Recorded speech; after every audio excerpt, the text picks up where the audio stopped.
Todd. Ben, we are not in central Indiana anymore. It doesn't look like it, does it? Look at No, this, look at this. Look at this lighthouse. And that's a lot of water there. So that lighthouse Ben just showed you was built in 1903. Ooh, It is the over Muskegon, 100 years ago. 120? Muskegon South Pierhead, I think. Okay. Lighthouse, over 120 years ago. Look at it. There's also one, I don't know, oh, it's behind it. You can't see it. Oh yeah, I can see it there, yeah. So in case you haven't guessed, since we already said it, we're in Muskegon, Michigan. Yes. Ben, what are we doing here? We are looking at the yachts. We're gonna ride this yacht. Yeah, it's coming in for us right now. It's actually not this boat. We actually have another boat. Yeah, the boat we're getting on is a little bit bigger. You'll see it soon enough. We're going to a landing ship tank. You know what that is? What is that? I know what it is. You know what it is, yeah. This is the USS 393. It was built back in the World War II era. Okay. They started building them back then because... So the 40s? Yeah, early 40s. England failed in one of their World War II missions, and so they asked the Americans to build a boat that can land tanks. That's awesome. Right? So it's going to it transports tanks. Transports tanks and personnel. Other like jeeps and armored vehicles, armored personnel like that. carriers, that kind of thing. Right, you know? right, okay, yeah, because they need to go across the water. And it just pulls up, opens its doors, and stuff just goes out. So this thing over the ocean. Right, exactly. Right, yes. Yeah. This one particular, I don't know where it was. Do we know? Was it? It's been everywhere. It's been in Normandy. It's in the south of France. It was in Okinawa. Oh, Japan! Wow. Japan, yes. Philippines, which is where my grandpa served in World War II. Wow. In Philippines. Okay. So one of our NES spy members, Amy, her grandfather served at Normandy. I believe it was Normandy. Yeah. So one of them could have been on this LST. Who knows? My goodness, that's awesome. Now there was over 1,000 of these things built. Okay. Right? Okay. 1,051, I believe, actually. And by the time World War II ended, they were able to build one of these things from top to bottom in 2 months. Oh my gosh! Yeah, so and these quick. things are huge. They're just whipping them out. They're just whipping them out. Boom, boom, boom. Well, I know Lake Michigan and the Great Lakes here were known for their steel coming out of Canada. Some of these ships were actually manufactured in Jeffersonville, Indiana, Really? Evansville, Indiana, Illinois, different parts of Illinois. So some of these were actually built inland, and then they had to ferry them on the to get Ohio them to River, I'm guessing, yes, right? and they had to take them all the way to the ocean, right? Wow. So they actually had a special team.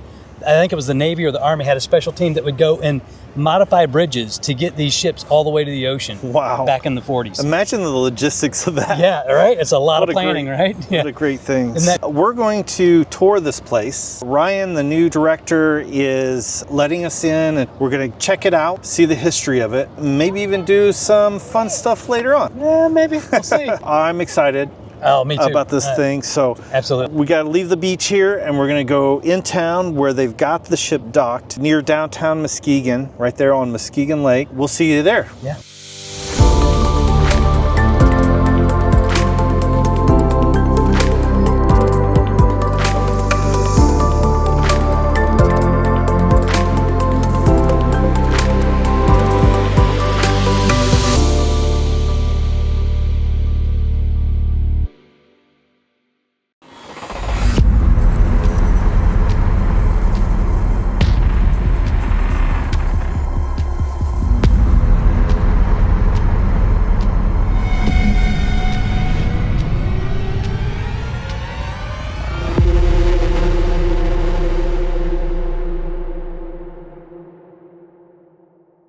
Here we are, Todd. Here we are, Ben. At the USS LST 393. That is correct. Finally Yes, made sir. it on deck here. Yes, sir. Look at that. That's a long ways. It's a huge, huge ship. It's gorgeous. This is a very special ship, actually. This is one ship, was in Normandy, right? So it was at D-Day. D-Day. Made wow. 30 trips to Normandy. And this one's special because this is considered an LST, which is a landing ship tank. The soldiers sometimes called it a large, slow target because they're so big and they move slow. It is large, it is slow, and it is hard to take down from what I hear. Right. They only lost like 9% of them overall. Oh, wow. So, yeah, they only lost 26 to enemy action during the war. Right? So what do you think that is? I mean, they're well built. They had their own guns. They did have a way to defend themselves. But what they were doing is they were carrying soldiers. They were carrying armored vehicles, tanks, howitzers, things like that. These things are built to ride high on the water. They have a really small draft, I think is what they call it. And they would pull right up onto a beach open their front bow doors, and they could just pull the tanks right out from inside. Even after the war, it's had A lot of use. kind of a rebirth. Yes, it was recommissioned, and they used it to haul cars, automobiles, from Muskegon, Michigan, which is where we are now, Yep. to Milwaukee, Wisconsin, all the way across Lake Michigan. Wow. Which So is really it cool. Ferried that across, so it gave it kind of a new life Yes. for a while. Yeah, and they would have 3 levels of vehicles. So they would have cars up here on this deck, and then Okay. down in the Wow. tank galley, which I just called it a tank galley, it's tank deck. Yeah. On the tank deck, they actually had 2 levels of vehicles in there. Okay. And we can kind of show you that. here And in a when we minute. get down there, there's some other things about Oh, the there's ship. lots of cool stuff. We're going to point out. But I want to say something.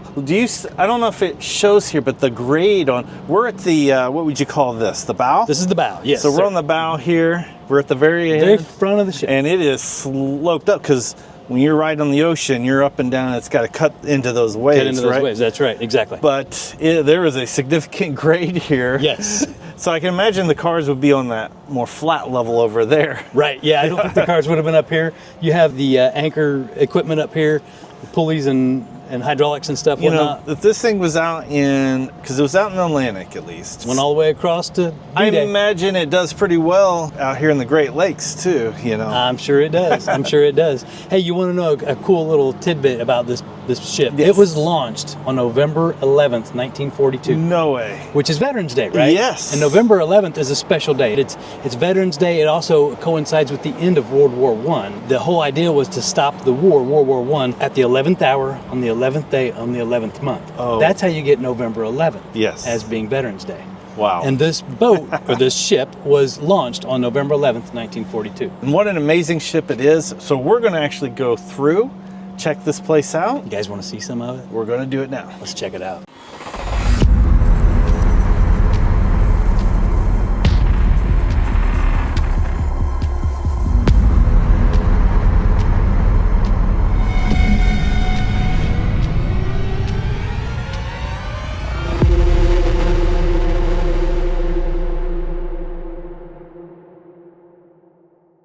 Hey, and I got to tell you some things about Rhett. We just met the coolest guy. He's so cool. Yeah, he's a vet from the Navy. We asked him about these ships, about the LST, and he's like, this is one of my favorites. And we were like, why?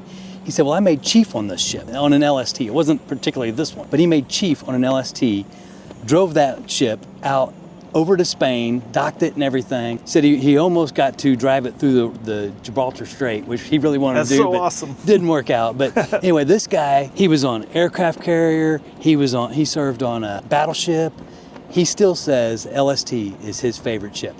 That says something about these ships being special in some way or another. Heck yeah. But he also made chief, and I just wanted to point out that Rhett is a very cool cat and veteran. And We Rhett thanked him for serves his on service. the board here for He's actually the president of the board. 393. Yeah, he's the president of the board Yep. here for 393. And So what commitment and service. you know? fantastic, and he's got super knowledge. We learned a lot about this ship just in a few minutes with him. Yeah, So, he's a good fun times. guy. Yeah, Let's go check out the bridge here. That's what we're looking at now. that would be the helm. That's where they drive the ship. So you see the glass windows there. On the other side of those glass windows is where you would see the ship's wheel. The big wheel, right, that you think of when you think of a ship. The helm. That's the helm. That's where it's at. I think they call that the helm house or the bridge. The navigation bridge. I think. Yes. And now it's permanently docked here in downtown Muskegon. This is Lake Muskegon out here. It's beautiful. And we're gonna poke in here. You want to go to the bridge? Yeah, well, we're right here. Oh, we're in the captain's quarters. And you could tour this place. I mean, we've got people that are here visiting on board. You might see them in the background. And you'll see later, they're running it as a museum. So you'll see memorabilia, you'll see various things here on the ship that talks about it and shows different aspects of the ship. This is the captain's quarters here. Mm-hmm. One of the cool things about this, I noticed, was the desks. Yeah. This desk is... that's not going anywhere. It's not going anywhere, and it's all metal, you know. Well, it's got to take that, the sway, and Sure. you don't want these Sure. things. You see that it's all welded to the floor there. Yeah, and so in the captain's quarters, yeah. Captain had his own sink to the left there by the bed. Yeah. And then you see the bed, and then to the right, he had his own toilet and shower, even in his own quarters. That's fancy. Yeah, that's pretty fancy. That is fancy. The other guys didn't get that. The last commanding officer of this particular ship was Robert L. Krause. Oh. 1943 to 1946. He was the last commanding officer of the USS LST 393. All right, we're headed to the navigation bridge up here, right, Todd? Yes, sir. So you want to go to let's pop over to the radio room here first.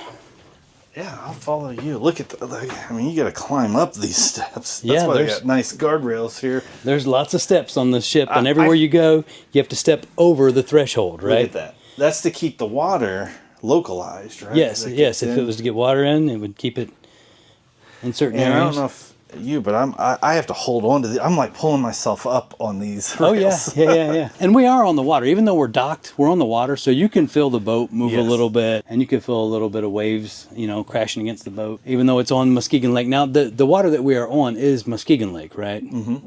It's connected to Lake Michigan, but this is actually Muskegon Lake that it's docked on right now. But this was the radio room, and as you can see, this is some of the World War II equipment, and this is actually some pretty rare pieces here.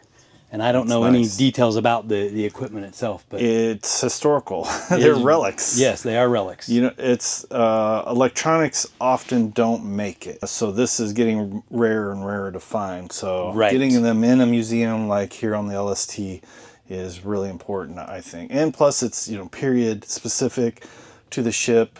It really adds. It is. Now, I don't know if all these pieces would have been in a radio room on an LST. We don't know. Obviously, it's a museum, so they do have some extra pieces here and there, I'm sure. Yeah. But this would be the room where the radio would be for their communications.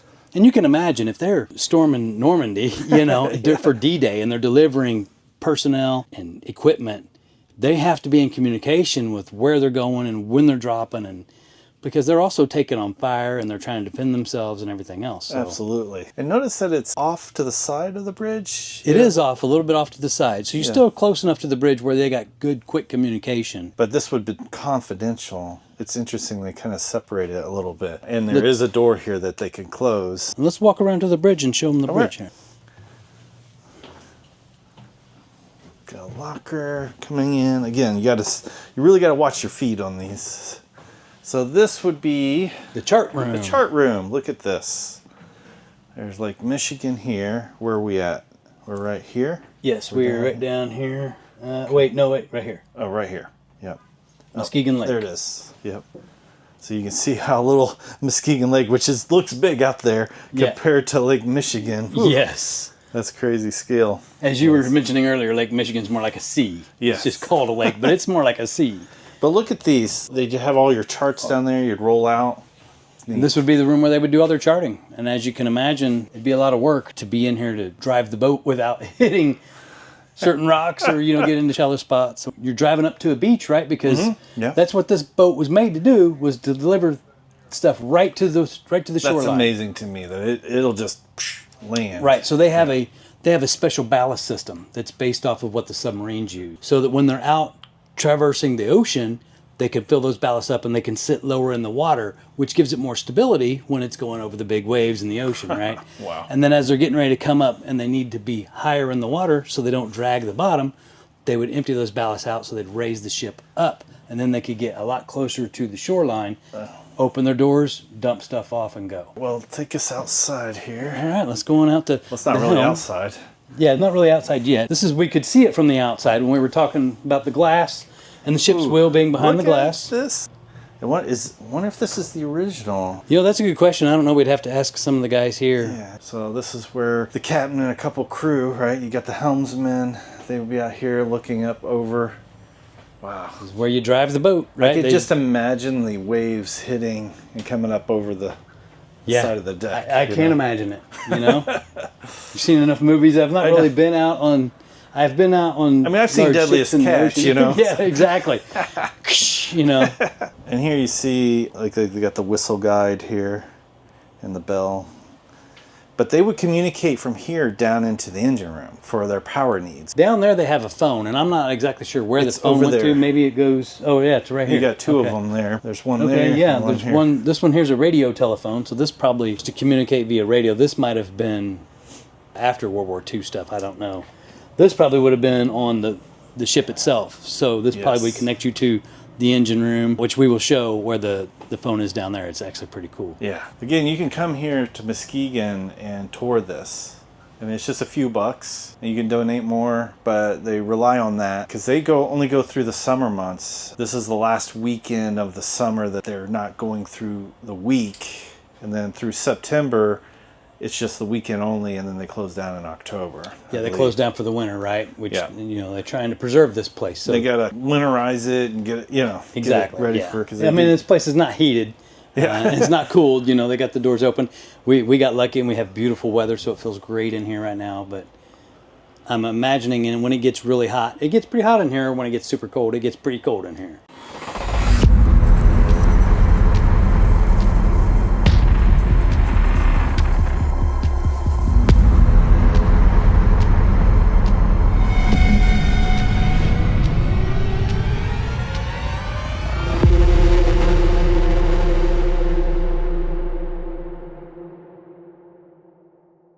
Look at this here. So this would be the mess hall? No, the galley. The galley, yes. Galley. This is where the troops would come get their chow, right? Come through here and get their food. Look at those big pots, Todd. Those are huge for cooking. Yeah. You got the stove back there. It's going to be hard to see on here. Yes, and you got a couple of different prep areas. You got one over here with the sink. You got a prep area in the back. I could see they would line up here, right? And I don't know which way they went, that way or this way. Here, all the food comes here. Yeah, you're one way or the other. I think they come in, they go, and then this would be the access downstairs, and we'll see it where the servicemen would go. Okay. But the officers would eat up here. Yes, they would eat over in the wardroom, right? Is that? I believe so. I think that's that way. What's? Oh, it's that way? Yeah.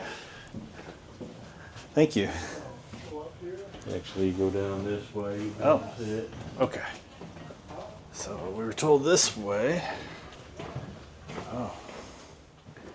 Well, here's one of the officers' state- quarters. Okay. Officer stateroom. So they have a couple of bunks, right? So they have a couple of people per room, but they have their own sink. Oh, they don't have their own shower or toilet, but they have their own sink, have a little desk.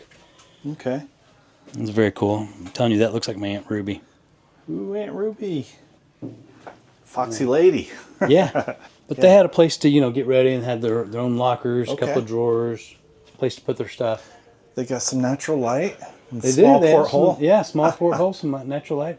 It looks like they probably could have opened it if they needed to. Yeah.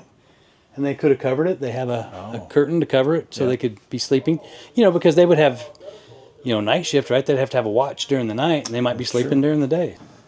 We got more officer quarters. So the officers, namely, would be, well, obviously the higher rank, but would these also be bridge personnel? But I guess they could be lower rank. I'm sure they would probably work the bridge. I don't know my Navy. I don't either. I can only assume. This is why we like to do this. You learn a lot, right? And Right. every time you come to a place like this, you're going to pick up you're going to talk to employees here. They're all volunteers. They're labor of love. Right, Most of them right. are I mean, I think they do have some paid employees. I've met already a lot of volunteers that come here for this. But some of them, like Rhett, who is the president of the board, he served on large naval ships. I mean, he is a veteran, retired vet, so some of them have knowledge from doing it. There it is. So this would be the wardroom, and I think this is where the officers would probably eat. Oh. Actually, let me take a look This could probably serve for eating. Oh, yeah, because look, you got a wash-up place. Yep. Right through here. But they probably have their meetings in here as well, right? Yes, this was called the officers' mess. Okay. That was what it was also known as. So Okay. it's their mess hall. So the officers did have their own spots to shower. They may not have had a shower in their own room, but they had separate showers from everybody else. Okay, yeah. So in here is their showers. You have a couple of showers per grab that. room. So you just got. So It's pretty small. I can. you think these are assigned, or you probably just grab a free one? Let me step in and Oh, show no, you here. okay, yeah. It's just plaque says it's dedicated to the memory. I mean, it's enough room to shower. It's not big, but it's enough room to shower for sure. Oh, there's double. Oh, Yeah, there's two of them. okay.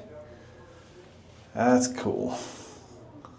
You want to see if that works, Todd? No thanks. Not today. So they at least get a little bit more privilege. Yes, Right? So yes. it's about that. So rank has its privileges, as they say. They're trying to keep the crew alive. So a little bit more responsibility than your average deckhand, right? Certainly. You think these were there the whole time? I do think those were probably there from the beginning. So when the ship is rolling, when it's rolling across, you always got the sea. something to be able to grab and hang on to, right? If you're in rough seas and you got to get somewhere. Yep, you're just kind of coming through here. Yep. What is this? Now this is a single. This is a single.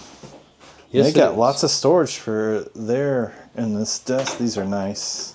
That is really cool. Save room there and bring it down when you need to work. Underneath there was the heater. Oh yeah. For the room. That's clever.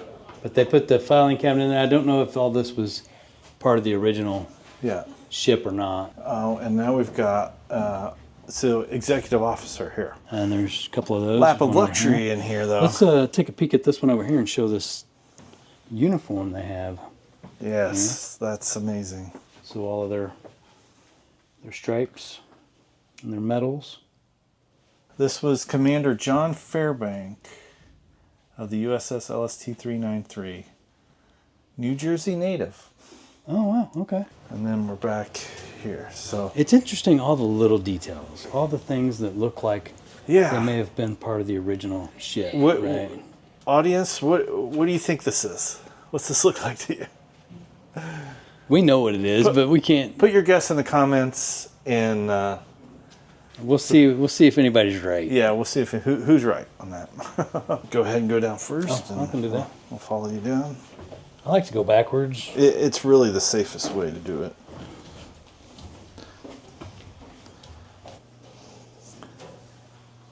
Where the stern rudder room is, which is down here.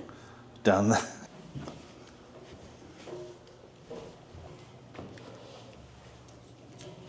Thank you. It's kind of a little bit tighter down here. This looks like some kind of storage. So this would have been storage. It almost looks like a crib, a parts crib or something, the way it's caged off. Maybe why would you have this here? Maybe an armory cage? I would think that. I was thinking firearms, ammo and stuff? Munitions, because you just don't want anybody that's having a bad day come down here and get access to that, right? That makes sense. That really makes sense to me. Again, we're guessing. That's really neat. So what's this back here? This says steering gear compartment.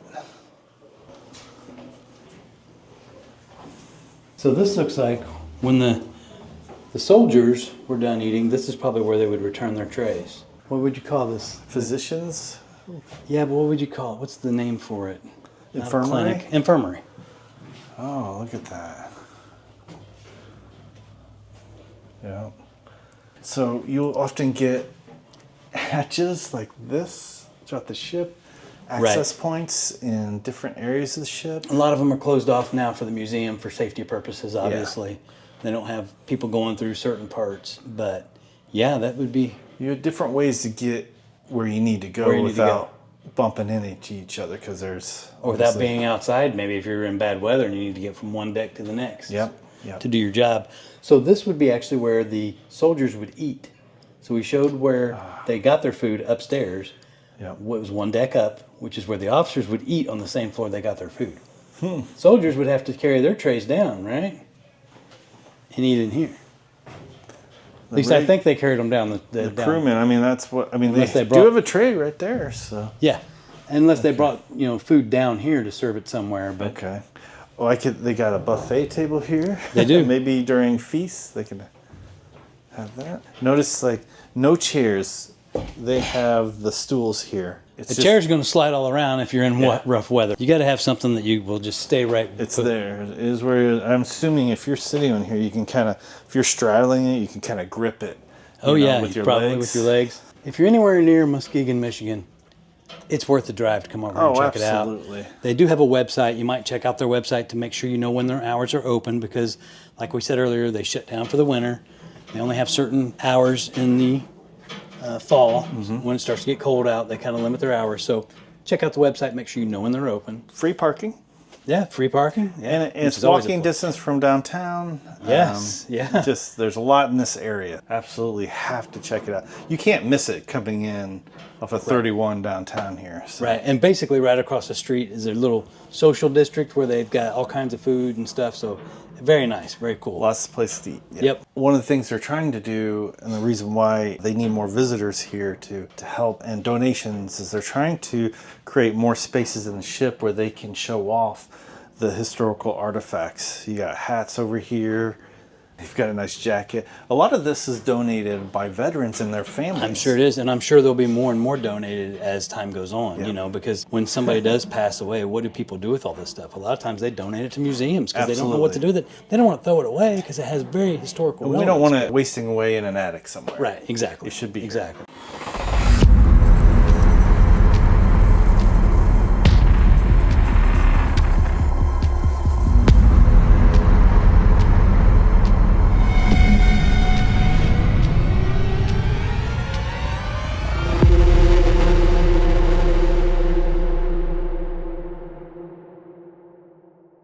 And this is the bunk area. So this is where the enlisted soldiers would have been. And you see the sinks here, right? So you've got that going on.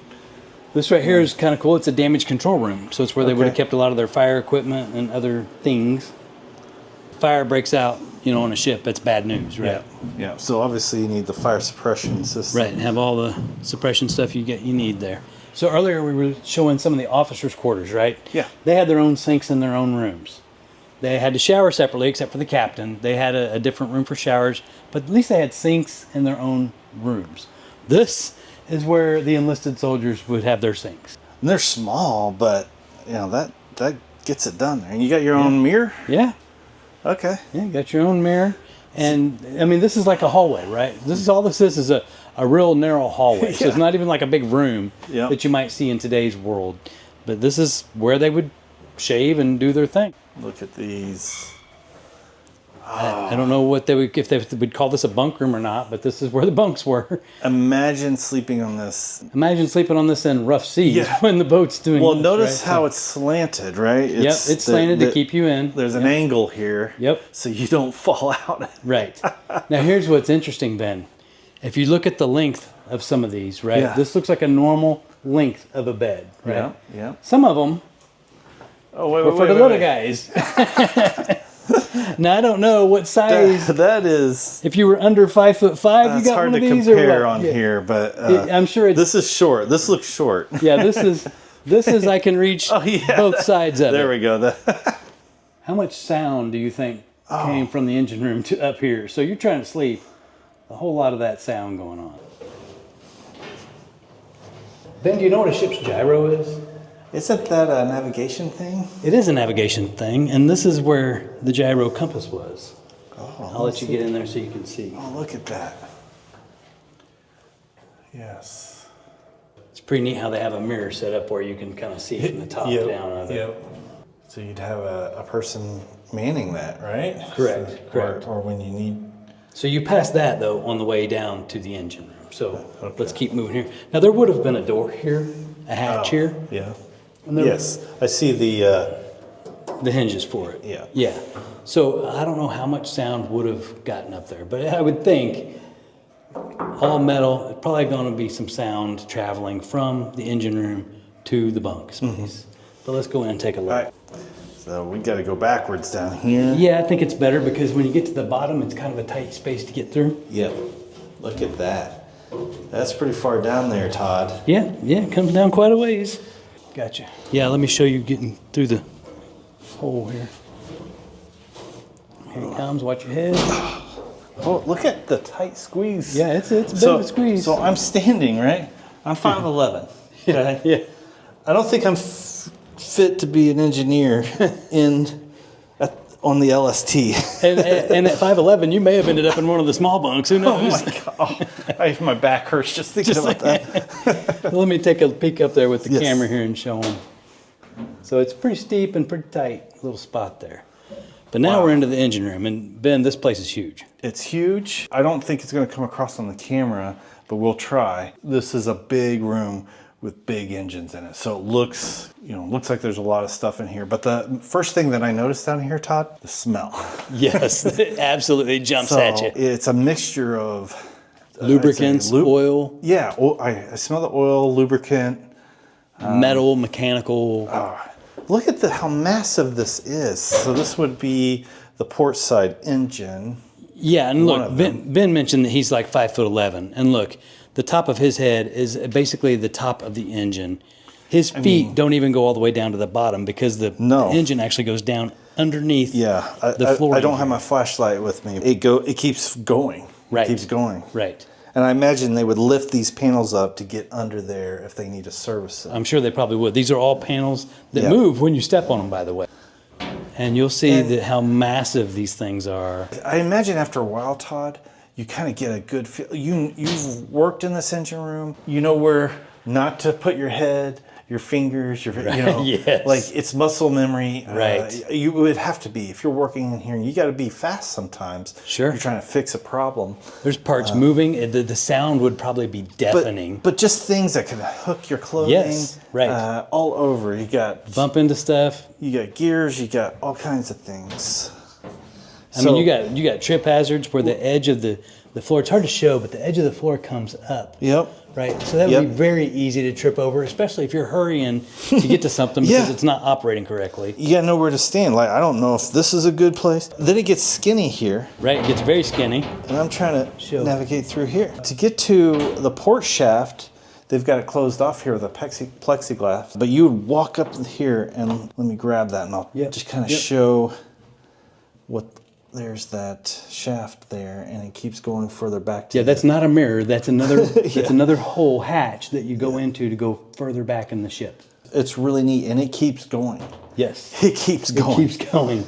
So there's, four? How many? There's two large engines. Is it two in this room? There's two in this room, I believe. There's two large engines in this room. Yeah. And you can see these just massive, transmissions here that turn the shaft that goes that way. These provide. So it goes that way. The shaft to the two propellers that go out the back. Yes. So you just gotta be very aware of your body in this place and make yourself a little smaller. Oh, look at this. So here is. We talked about this earlier a little bit. The phone booth. It's sound dampening. Yes. Because we'll get a call from the bridge here. We showed the phone up there. Well, they've got the receiving end down here so that the bridge can communicate to engineering. Yeah, but can you imagine trying to talk on that phone in here when the engines are running? So when these engines are running, it's deafening. They would have had ear protection. I'm sure. You can't hear anything. Well, what you would do is you would take this canvas and you pull it down, but you stick your head in there. And when you're in here, and I'll try it. Try it. See if the camera will help it. I've got, it's dark in here, but let me see if the microphone picks this up. Right. So it gets really dead. The air gets really dead. I don't know if the audio will pick that up very well, but now I'm outside of it. So I'll be curious on the editing how it looks. You can just see how worn this is. Yes. It's been used and used and used. So I'm going to roll it back up here, but that's what you would do with that. You would probably slip off one ear protector, put that phone up to your ear as tight as you can. Right. And then maybe even cup your mouth so they could hear you, because it's going to be loud on their end. Yeah. But this actually would be effective and allows them to talk. And it's crazy how they'd have to communicate in loud environments. Imagine running these ships. These big engines with all these controls. And you're like 18, 19 years old, by the way. Yeah. And you have to learn this. Right. And it's a lot. There is a lot to it. And just check out some of these gauges and all this equipment here. Man, this is just very cool stuff.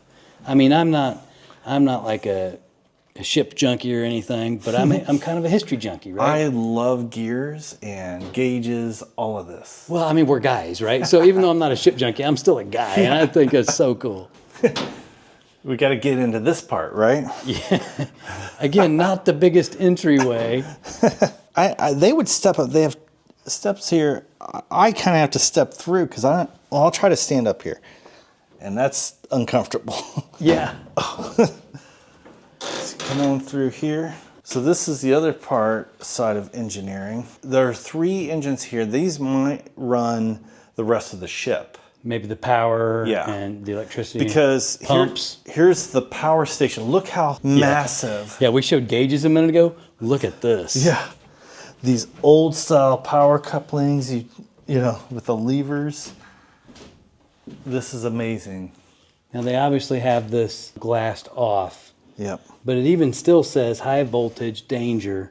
Yep. And there's even a sign that says do not push buttons, levers, or anything in this room for your own safety. So there could still be some kind of charge on this stuff. Who knows? Imagine this off of here, right? It's still tight, cramped quarters here, Todd. Yes. There's a wooden banister here so that if the ship is rocking, they can grab onto something without electrocuting themselves. Right, to death. being in the panel, basically. Yes. 3 engines here tell me these are generators for powering the rest of the ship. Probably to include pumps. Yep.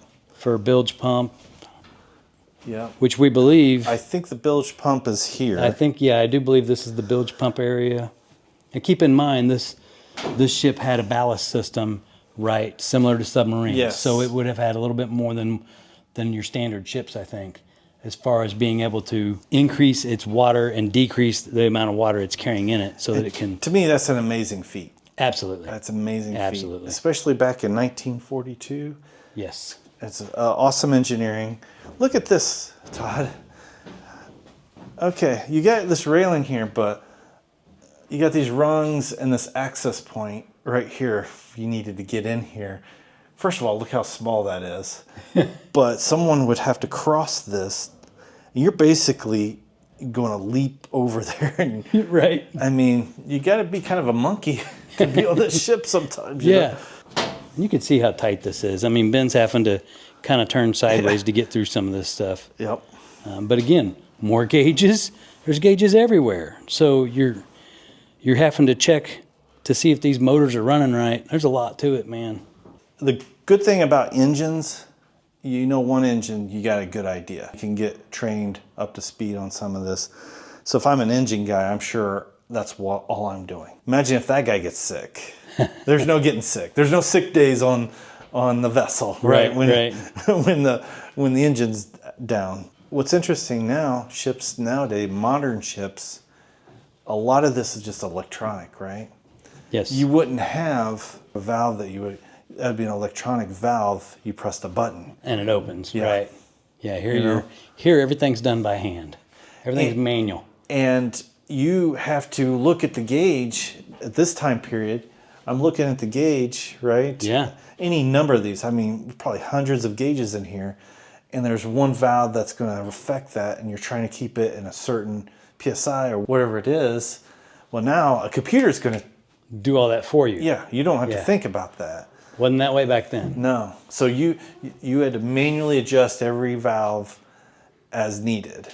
And believe me, there's some valves everywhere you look. I mean, just look at this bank of it right here. Look.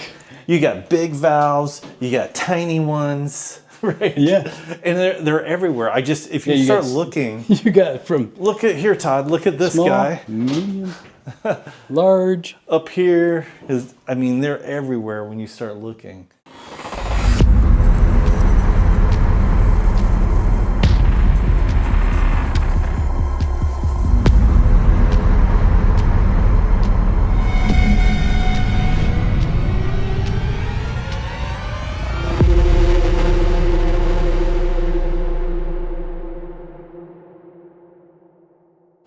Ben, we just came from the engine room, right?